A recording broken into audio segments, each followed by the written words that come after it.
नमस्कार दोस्तों, स्वागत है आपका इस YouTube चैनल हिंदी पाठशाला में। दोस्तों, आज मैं जो टॉपिक लेकर उपस्थित हुई हूँ, आज का जो विषय है वो बहुत ही महत्वपूर्ण है। इनमें से आपको बहुत सारे प्रश्न पूछे जाते हैं प्रत्येक प्रतियोगी परीक्षा में। देखने में तो ये टॉपिक आपको बहुत आसान लगता है, लेकिन अगर हम ध्यान से इस टॉपिक को नहीं पढ़ते हैं या थोड़ी भी लापरवाही करते हैं तो हमसे प्रश्न गलत हो जाते हैं। ये बिल्कुल ध्यान दीजिएगा। ये टेट में, यूपी टेट हो, सी टेट हो या कोई और प्रतियोगी परीक्षाएं हों, इन सब में उपसर्ग से रिलेटेड प्रश्न पूछे जाते हैं। तो आज का टॉपिक क्या है? उपसर्ग है। यानी आज हम उपसर्ग के बारे में जानने वाले हैं, जो कि एक बहुत ही महत्वपूर्ण विषय है। तो आज हम किस पे चर्चा करेंगे? उपसर्ग पे। तो चलिए जानते हैं कि उपसर्ग है क्या, उपसर्ग को हम कैसे पहचानेंगे। और हाँ, आज इस वीडियो में मैं आपको वो ट्रिक्स भी बताने वाली हूँ जिससे कि परीक्षा में आप बिल्कुल आसानी से उपसर्ग को पहचान सकते हैं। और ये भी मैं इस वीडियो में आपको आज बताने वाली हूँ कि आपको परीक्षा में किस तरीके से प्रश्न पूछे जाते हैं। यानी कहने का मतलब ये है कि आपसे आज के बाद मेरी क्लास लेने के पश्चात आपको उपसर्ग से संबंधित कोई डाउट नहीं रहने वाला है और न तो किसी अन्य क्लास की आवश्यकता पड़ने वाली है। तो आप लोग बिल्कुल ध्यान से देखिएगा, वीडियो को शुरू से अंत तक देखिएगा। वीडियो को स्किप बिल्कुल मत करिएगा, वरना आपसे महत्वपूर्ण बिंदु छूट सकते हैं। और हाँ, अगर चैनल को सब्सक्राइब न किया हो तो सब्सक्राइब कर लीजिएगा, क्योंकि इंपॉर्टेंट चीज़ें आपको मेरे चैनल पे मिलती ही रहती हैं। सारी चीज़ों की वीडियोस में मैं देती रहती हूँ और क्या है, साथ के साथ आपका अभ्यास भी करवाती रहूँगी। इसलिए मेरा चैनल सब्सक्राइब होना बहुत ही आवश्यक है। तो फटाफट मेरा चैनल सब्सक्राइब कर लीजिएगा, जिससे कि आपको हर नोटिफिकेशंस मिल जाए। तो चलिए हम क्रम वाइज आज शुरू करने वाले हैं। उपसर्ग को समझेंगे, ये जानेंगे कि किस तरीके से प्रश्न हमें एग्जामिनर जो होता है प्रश्नों में उलझाता है, और आज के बाद हम उन प्रश्नों में उलझेंगे बिल्कुल नहीं, पूरे के पूरे नंबर लेकर आएंगे। तो चलिए जानते हैं उपसर्ग के बारे में और समझते हैं कि प्रश्न किस तरह से पूछे जाते हैं। तो बिल्कुल ध्यान से वीडियो देखिएगा, आसानी से समझिएगा, बहुत ही आनंद आने वाला है आज आपको क्लास में। चलिए शुरू करते हैं। सबसे पहले ये जान लेते हैं कि उपसर्ग किसे कहते हैं, उपसर्ग क्या होता है। सबको ये पता होगा कि उपसर्ग जो होते हैं वो शब्दांश होते हैं, यानी वे शब्दांश जो किसी मूल शब्द के पहले लग करके नया शब्द बनाते हैं, उन्हें हम उपसर्ग कहते हैं। ये तो सभी को पता है, आप जान भी रहे हैं, और ये साधारण सी भाषा में मैंने आपको बता दिया कि उपसर्ग क्या होते हैं। यानी उपसर्ग शब्द के आगे जुड़ते हैं। कहाँ जुड़ते हैं? पहले जुड़ते हैं। और करते क्या हैं? नए शब्द का निर्माण करते हैं। एक पारिभाषिक रूप में अगर हम कहें तो यूं कह सकते हैं कि उपसर्ग भाषा के वे सार्थक लघुतम खंड हैं। खंड मीन्स भाग, टुकड़ा, जो शब्दों के आगे लग करके नए नए शब्दों का निर्माण करते हैं, यानी नए नए शब्द को बनाते हैं। तो ये आपने देखा वही चीज जो कि मैंने आपको एक साधारण सी भाषा में समझाई, पारिभाषिक भाषा में भी वही अर्थ निकलता है। एक चीज और, हिंदी सामान्य हिंदी कही जाती है, लेकिन ये सामान्य बिल्कुल नहीं है। अगर हमने ध्यान से नहीं पढ़ा तो हमसे चूक हो जाती है। तो इसलिए बिल्कुल ध्यान दे करके हमें पढ़ना है और तथ्य जो हैं उनको समझना है। और हिंदी भाषा एक ऐसी भाषा है जो अपना अर्थ अपनी भाषा में ही समाहित किए हुए है। ध्यान देंगे आप तो आपको हर चीज शब्द के माध्यम से ही पता चलती जाएगी। तो चलिए, आपने ये देखा कि उपसर्ग कहते किसे हैं। देखिए, उपसर्ग क्या होता है, जैसे मैंने आपको बताया कि शब्द निर्माण की प्रक्रिया होती है, ये मैंने चर्चा की। अब ऐसे ही शब्द निर्माण की प्रक्रिया और भी होती है। कैसे? ध्यान दीजिएगा, 4 तरह से होती है। पहले उपसर्ग के माध्यम से, यानी शब्द, हम नया शब्द बनाते हैं। दूसरा, प्रत्यय के माध्यम से। तीसरा, समास के माध्यम से।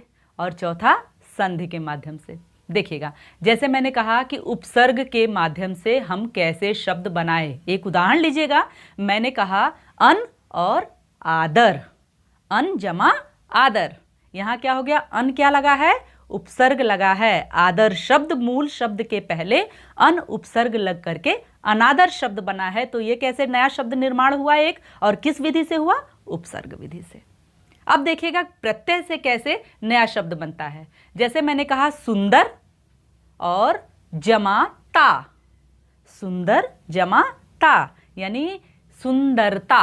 और ये कैसे नया शब्द बना, प्रत्यय के माध्यम से, यानी शब्द के पीछे जुड़ा, शब्दांश जो था वो शब्द के पीछे जुड़ा, तो ये प्रत्यय हो गया। तीसरा उदाहरण देखिएगा कि समास से किस तरह से नया शब्द बनता है। मैंने कहा स्नान गृह, स्नान के लिए घर, तो ये आपने देखा स्नान गृह जो शब्द बना ये कैसे बना, समास के माध्यम से बना। और अंत में देखिएगा कि संधि के माध्यम से नया शब्द कैसे बनता है, तो उसका एक उदाहरण देखिएगा। जैसे मैंने कहा विद्या जमा आलय, जहां पर विद्या ग्रहण की जाती हो, विद्यालय। तो आपने देखा कि इन 4 तरीके से शब्द निर्माण कैसे होता है। और आज का हमारा टॉपिक है उपसर्ग, तो आज हम उपसर्ग के बारे में ही चर्चा करेंगे। तो चलिए देखते हैं उपसर्ग को और अच्छी तरीके से कुछ उदाहरण के माध्यम से, कुछ परिभाषा दे करके मैं आपको समझाती हूं। देखिएगा, मैंने कहा उपसर्ग, उप मीन्स पहले, सर्ग मीन्स जुड़ा हुआ। अब देखिएगा एक शब्दांश जमा शब्द इज इक्वल टू यानी बराबर उपसर्ग विधि से बना शब्द। मैंने क्या कहा, शब्दांश जमा शब्द इज इक्वल टू यानी बराबर क्या बना, उपसर्ग विधि से बना शब्द। उदाहरण देखिएगा कैसे, शब्दांश जैसे मैंने कहा अब शब्द, शब्द कौन सा है, सत्य, सत्य एक शब्द है। अब जब उस सत्य में जुड़ गया तो शब्द क्या बना, असत्य। तो ये क्या हो गया, उपसर्ग विधि से बना हुआ शब्द। तो आपने देखा कि इस विधि से कैसे हमने नए शब्द का निर्माण किया। अब का मतलब क्या होता है, का मतलब अर्थ होता है नहीं, सत्य का मतलब सच। ये जो मैं समझा रही हूं इसके पीछे जो कारण है वो अभी आपको ध्यान दीजिएगा, मैं बताती हूं आपको, आप सबको समझ में आएगा जब पूरी प्रक्रिया पूरी हो जाएगी।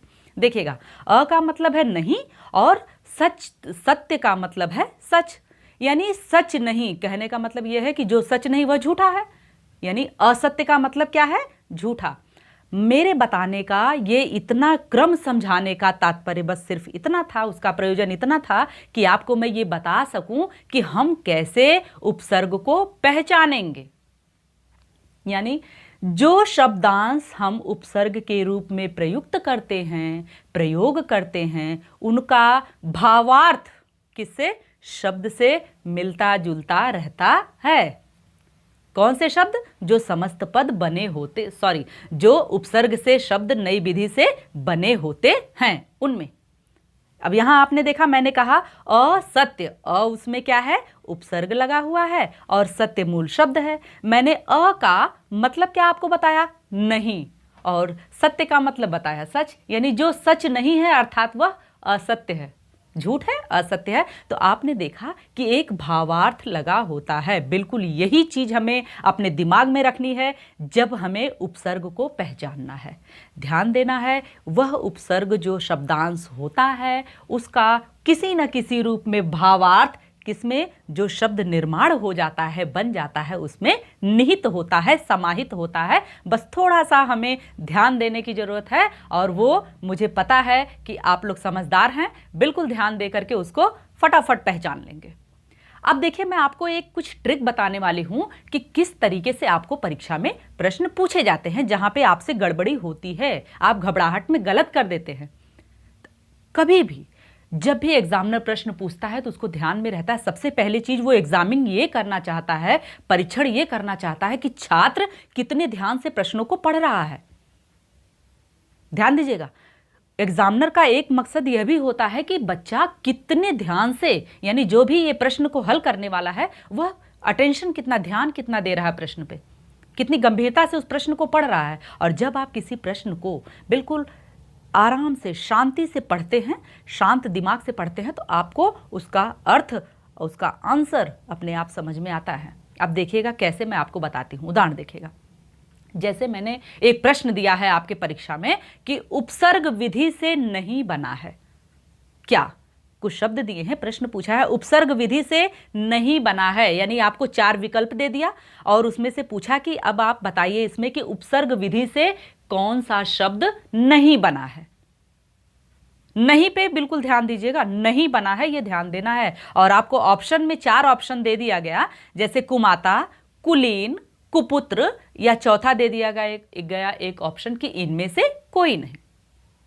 आपने देखा 4 ऑप्शन आपके सामने मौजूद था, वैसे ही जैसे कि 4 विकल्प दिए होते हैं किसी प्रश्न के साथ, उसी प्रकार से। देखिए अब यहां दिया है कुमाता, दूसरा शब्द है कुलीन, तीसरा शब्द है कुपुत्र, और अंतिम है जो विकल्प उसमें दिया है इनमें से कोई नहीं। आपसे पूछा गया है कि उपसर्ग विधि से क्या नहीं बना है, तो आप बिल्कुल ध्यान देंगे कुमाता। जब आप कु को अलग कर देंगे, माता मीन्स माता, माता का मतलब माता, कु मतलब बुरी।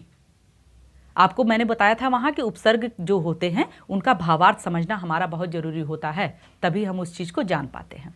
तो कु माता यानी बुरी माता, तो यहां आपने देखा कु उपसर्ग लगा है। दूसरे में देखिएगा कुलीन, कुलीन एक शब्द है। कु और लीन अगर हम अलग करते हैं तो कोई सार्थक शब्द नहीं बनता है, लेकिन कुपुत्र को अगर हम देखें तो पुत्र और कु उपसर्ग लग गया तो क्या हो गया, कुपुत्र हो गया। आपके समझ में नहीं आता, आप घबराहट में कर देते या इसमें से तो कोई नहीं दिख रहा है, कोई नहीं यानी सारे बने हुए हैं, लेकिन नहीं, बिल्कुल आपको ध्यान देना है। यहां पर कुलीन जो है वह कुल और ईन प्रत्यय लगा हुआ है, उपसर्ग नहीं। कुलीन में ईन प्रत्यय लगा हुआ है, ये बिल्कुल ध्यान दीजिएगा आप। तो आप क्या करेंगे, जब ध्यान से प्रश्न को पढ़े रहेंगे और उपसर्ग को अच्छे से समझते रहेंगे तो आप तुरंत लगाएंगे कुलीन को कि कुलीन उपसर्ग से नहीं बना है, क्योंकि यह तो प्रत्यय से बना शब्द है। तो आपने देखा इस तरीके से आपसे प्रश्न पूछे जाते हैं ताकि आपका ध्यान भटकाया जा सके और ये भी परीक्षण किया जा सके कि आप प्रश्न को कितनी गंभीरता से पढ़ रहे हैं। एक और देखिएगा इस तरीके के प्रश्न, मैं इन प्रश्नों का उदाहरण आप लोगों को इसीलिए दे रही हूं साथ के साथ ताकि आपका ये अभ्यास हो जाए कि प्रश्न किस तरीके से परीक्षा में पूछे जाते हैं। और मैं चाहती हूं कि मेरी क्लास देखने के बाद आपको कभी भी उपसर्ग से संबंधित कोई और क्लास देखने की, कोई और वीडियो देखने की जरूरत ही ना पड़े। चलिए आगे देखिएगा, एक और प्रश्न दे करके मैं आपको उदाहरण बताती हूँ। देखिएगा जैसे मैंने कहा अत्यंत, अत्यंत शब्द में कौन सा उपसर्ग जुड़ा हुआ है। आपसे ये पूछ दिया, अत्यंत एक शब्द दे दिया और आपसे पूछा गया इसमें कौन सा उपसर्ग जुड़ा हुआ है, और आपको 4 ऑप्शन दे दिए बताने के लिए कि इनमें से कौन सा जुड़ा हुआ है। ऑप्शन में आपको दे दिया अति, अत्य, अस, ये सब दे दिया आपको। तो आपने देखा अति जो शब्द इसमें है, अति और अंत, ये अति उपसर्ग इसका सही जवाब है। क्यों? क्योंकि जब हम अत्य कहते हैं उसका कोई सार्थक अर्थ नहीं निकलता है। अगर हम अ कहते हैं, अ का मतलब न होता है, ठीक है, तो इसका भी कोई सार्थक अर्थ नहीं निकलता है। अगर हम अत कहते हैं तो भी ये गलत होता है। सही जवाब क्या है? अति। अति जमा क्या होगा? अंत है, अति जमा अंत बराबर अत्यंत। तो यहां पर क्या उपसर्ग सही है? अति। तो इस तरीके से आपको परीक्षा में बिल्कुल ध्यान देना है कि प्रश्न क्या पूछा जा रहा है और बिल्कुल शांत मन से उन विकल्प को ध्यान से देखना है और आंसर को सही करके आना है, गलत बिल्कुल नहीं करना है। चलिए अब हम जानते हैं, चर्चा करते हैं कि ये उपसर्ग जो होते हैं इनको किस किस आधार पे हम जानते हैं और इनकी संख्या क्या होती है। इससे भी आपको बहुत महत्वपूर्ण कभी 1 नंबर का प्रश्न पूछा जा सकता है।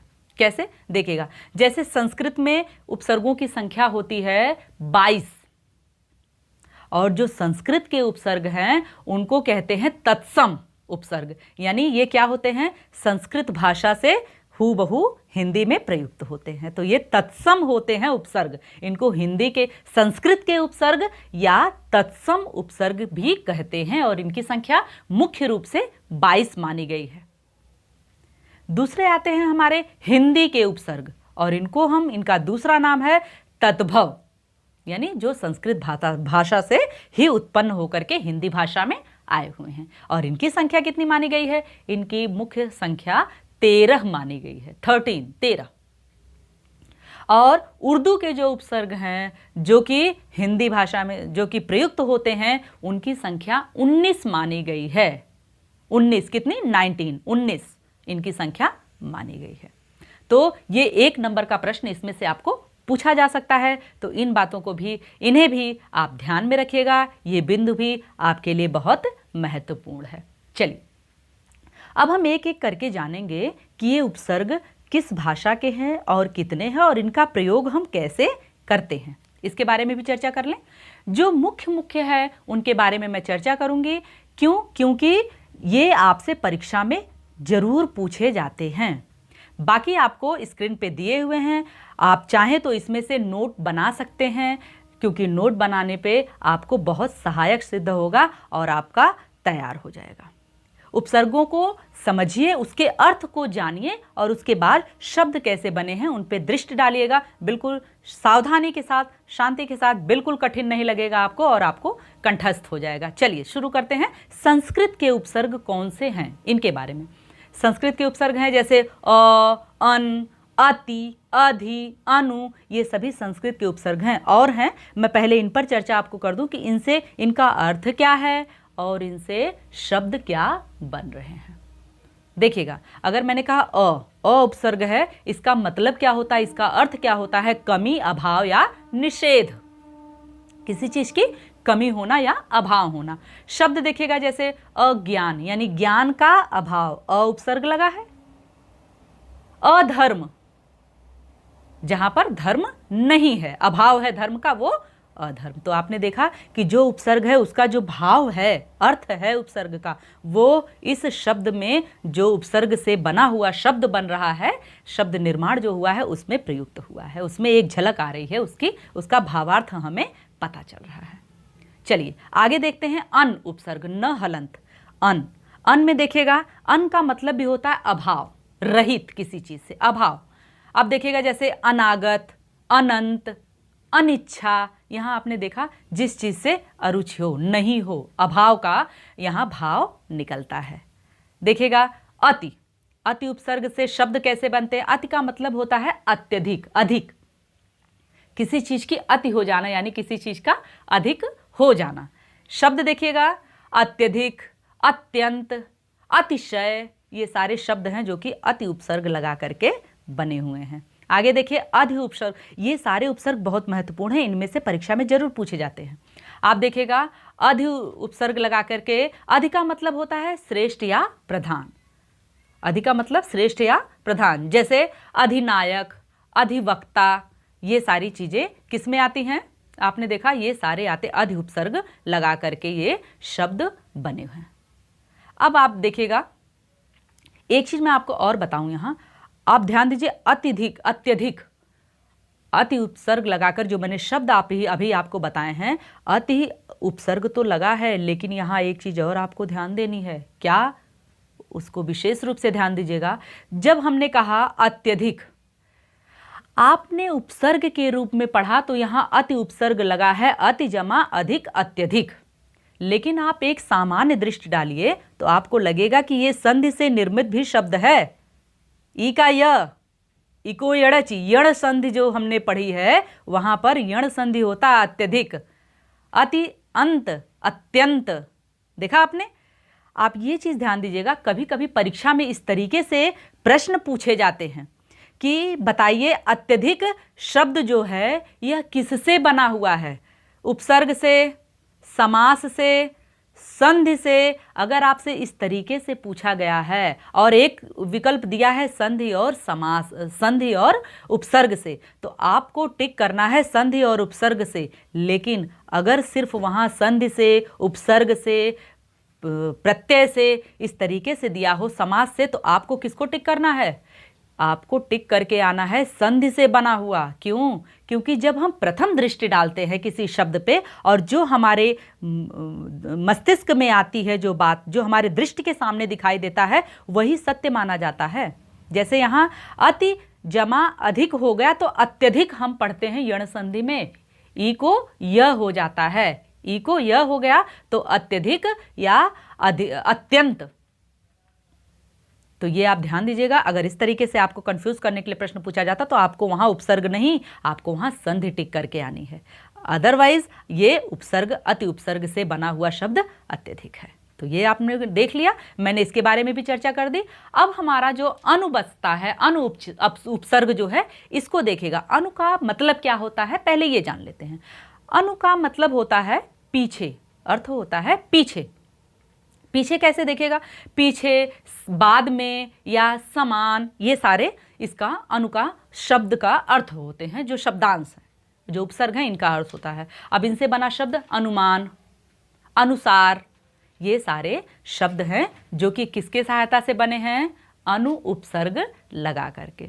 देखिए, मैं आपको इसीलिए कहती हूँ कि वीडियो को कहीं स्किप मत करिएगा, क्योंकि इसी तरीके से बीच बीच में मैं कुछ महत्वपूर्ण जानकारियाँ आपको देती रहती हूँ जो कि आपके लिए बहुत ही सहायक सिद्ध होता है। तो इसलिए वीडियो को मैं हमेशा आपसे कहती हूँ कि स्किप करके नहीं, बल्कि बिल्कुल बराबर से देखा करिए और ध्यान देकर देखा करिए, क्योंकि ऐसे ऐसे ट्रिक्स जो कि आपको परीक्षा में पूछे जा सकते हैं, मैं बीच बीच में बताती रहती हूँ। चलिए आगे बढ़ते हैं। अगला लेते हैं हम अपना उपसर्ग जो कि संस्कृत भाषा के हैं, अप। अप का मतलब होता है बुरा या हीन। हीन मतलब रहित। अब शब्द देखिएगा कैसे बनते हैं। अपशकुन, अपमान, ये सारे शब्द अप उपसर्ग से बने हुए हैं और बहुत से शब्द हैं। देखिएगा अगला, देखिएगा अभि। अभि का मतलब होता है ओर या निकट, ओर, तरफ, ओर। देखिएगा अभिमुख मतलब मुख की ओर, मुख के तरफ। अभिशाप, ये सारे शब्द किससे बने हुए हैं? अभि से बने हुए हैं। अब देखिएगा अव मतलब बुरा, अव का शब्द होता है बुरा, हीन, ये सारी चीजें। अब इससे बना अवगुण, अवशेष, ये शब्द बने इससे। आगे आते हैं आ उपसर्ग से। आ से क्या बना? आ का मतलब ओर या तक, इसका मतलब होता है ओर या तक। जैसे आमरण, आकंठ, ये सभी क्या हैं? आ उपसर्ग लगा करके शब्द बने हैं। और आगे है उप। उप उपसर्ग लगा कर देखेगा, जैसे उपनाम, उपग्रह, क्योंकि उप का मतलब होता है छोटा या समान। तो उपग्रह, उपनाम। ऐसे ही और हैं कुछ जिनके बारे में हम जल्दी जल्दी चर्चा कर लेते हैं, जैसे दुस, दुर। अब दुस, दुर लगा करके अगर हम कहते हैं तो बुरा, हीन, कठिन, ये सारे इसके भावार्थ हैं, मतलब उपसर्ग के अर्थ हैं। और शब्द जो बना दुस्साहस, दुर्गुण, ये शब्द बना। निर उपसर्ग। निर से, निर का तात्पर्य है रहित या नहीं। निरभिमान, निरपराध, ये शब्द बना। अब देखिएगा नी, छोटी नी। नी से मतलब नीचे या अभाव। निरपराध, निर्विशेष। नि उपसर्ग, निर लगाकर जब हमने कहा तो निर जहां पे आया, यानी निर लगा करके निर्विरोध, इस तरीके के शब्द बनेंगे। लेकिन अगर हमने नी कहा तो नी का अर्थ होता है अभाव या नीच। आगे देखिएगा परा। परा उपसर्ग लगाकर देखेगा, परा का अर्थ होता है विपरीत, पराजय। आगे देखिएगा परि। परि का तात्पर्य होता है चारों ओर, चारों ओर। परि का तात्पर्य चारों ओर, जैसे परिक्रमा, परिग्रह, परिचय, ये शब्द सब परि लगा करके बने हुए हैं। ऐसे ही कुछ महत्वपूर्ण हिंदी के उपसर्ग हैं और उनके बारे में हम चर्चा कर लेते हैं कि वो हिंदी के उपसर्ग कितने होते हैं। इनके बारे में चर्चा करते हैं कि हिंदी के उपसर्गों की संख्या कितनी है। देखिएगा, जैसे अन, कु, दु, भर, उन, अध, बिन, ये सभी हिंदी के उपसर्ग हैं। और इनसे एक एक शब्द देखिएगा। अन चाहा, अनमना, कुमार्ग, दुस्साहस, भरपेट, ये सारे शब्द जो बन रहे हैं ये क्या हैं? ये हिंदी के उपसर्गों से बने हुए हैं।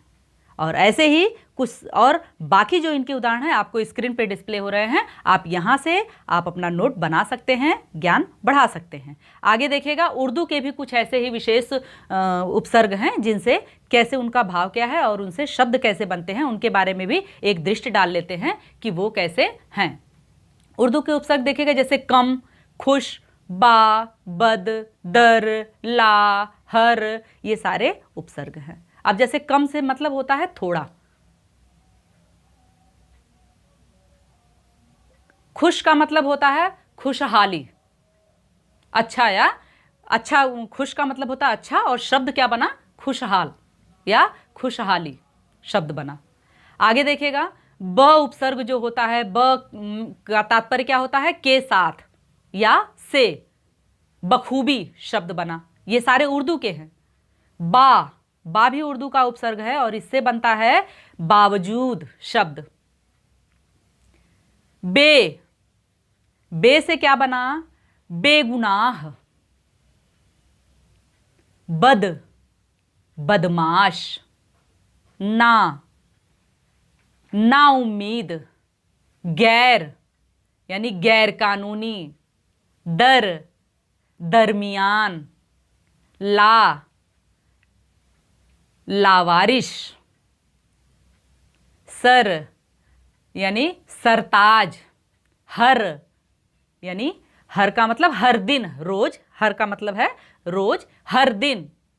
हम उम्र शब्द बना। तो ये आपने देखा, ये उर्दू के उपसर्ग हैं जिनसे कि इस तरह से शब्द बनते हैं। अब कुछ अंग्रेजी के उपसर्ग भी हैं। आजकल हमारी भाषा में, हिंदी भाषा में अंग्रेजी भाषा ने अपने पांव जमा लिए हैं, तो उनके भी कुछ उपसर्ग हैं जिन पर एक दृष्टि डालते हैं कि वो उपसर्ग कौन कौन से हैं। देखिएगा, जैसे सब, ये सब अंग्रेजी के उपसर्ग है जो कि हिंदी में प्रयोग होते हैं। Sub inspector, vice principal, vice chairman. Deputy का तात्पर्य होता है उप सहायक यानी डिप्टी कलेक्टर, ये शब्द बनता है, आपने देखा है। हेड यानी मुख्य जो होता है, हेड कांस्टेबल, हेड मास्टर, ये सारे शब्द। चीफ यानी मुख्य, चीफ का अर्थ होता है मुख्य, यानी चीफ मिनिस्टर, चीफ ऑफिसर, ये सारे शब्द आप देखते हैं, ये क्या है, किस भाषा के हैं, अंग्रेजी भाषा के ये उपसर्ग से निर्मित शब्द हैं। तो हमने देखा कि संस्कृत भाषा के उपसर्ग, हिंदी भाषा के उपसर्ग, उर्दू भाषा के उपसर्ग और अंग्रेजी भाषा के उपसर्गों के बारे में भी हमने चर्चा कर ली। अब ध्यान दीजिएगा, कुछ विशेष बातें हैं जो कि मैं आपको बताना चाहूँगी। ये जानना आपका अति आवश्यक है। बिल्कुल ध्यान देने योग्य बात है कि जब हम संस्कृत के उपसर्ग की बात करते हैं तो वो संस्कृत शब्दों के साथ ही लगते हैं। ठीक इसी तरह से हिंदी के उपसर्ग हिंदी शब्दों के साथ, अंग्रेजी के उपसर्ग अंग्रेजी शब्दों के साथ और उर्दू के उपसर्ग उर्दू शब्दों के साथ ही प्रयुक्त होते हैं। ये विशेष ध्यान देने वाली बात है। और उपसर्ग शब्दांश होते हैं जो कि शब्द के पहले लगते हैं, ये तो आपको पता ही है। तो उम्मीद करती हूँ कि उपसर्ग बिल्कुल अच्छे से आपको समझ में आ गया हो। तो ये वीडियो आपको कैसी लगी मुझे कमेंट करके ज़रूर बताइएगा। आपके कमेंट्स का मुझे इंतज़ार रहता है। तो वीडियो अगर आपको अच्छी लगी हो तो प्लीज़ वीडियो को लाइक करिएगा, चैनल को सब्सक्राइब कर दीजिएगा, बेल आइकन ज़रूर दबाइएगा ताकि अगली वीडियो की आपको नोटिफिकेशंस मिल जाए। मिलते हैं आपसे अगली वीडियो में। वीडियो देखने के लिए आपका बहुत बहुत धन्यवाद।